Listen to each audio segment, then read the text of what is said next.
نزلت جري من العربية، جريت بأقصى سرعتي وأنا مش قادر أحدد اللي شفته وسمعته ده حقيقي ولا بيتهيألي. أنا قلبي بيدق بعنف كأنه هيخرج من صدري. مشيت والدنيا ضلمة حوالين معظم المزارع اللي على الطريق، ودورت لحد ما لقيت مزرعة الراعي اللي فيها حسام، عليها يافطة مطربة والمكان ضلمة جدا. والأهم بقى إن لقيت الباب الحديد بتاعها مقفول بجنزير وقفل كبير. الله يخرب بيتك يا حسام، انت كنت فاكر اني مش هجيلك وقفلت الباب؟ المهم استجمعت طاقتي ونطيت السور. مفيش حل.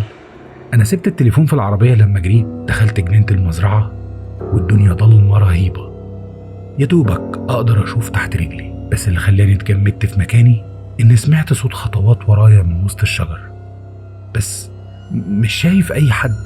ولما وقفت الصوت سكت، قلت يمكن بيتهيألي وكملت مشي لحد ما لقيت باب الفيلا قدامي اخيرا.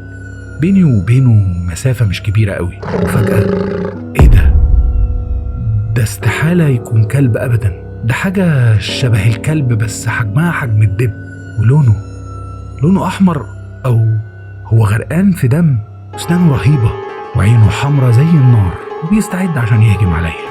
انا جريت باقصى سرعتي ناحية باب الفيلا وهو ورايا بيحاول يمسكني بسنانه. الباب بيقرب لحد ما لمحت الباب متوارب والدنيا ضلمة جوه.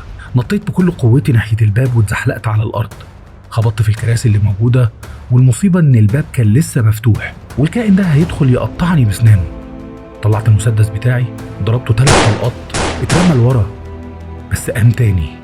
طلقات ما أثرتش فيه. قمت بسرعة علشان أقفل الباب، بس وشه كان دخل من الباب وأنا بحاول أقفل وهو بيحاول يعض إيدي، وفضلت أحاول واضغط بكل قوتي. ضربته بظهر المسدس لحد ما فجأة إيد مسكتني من كتفي.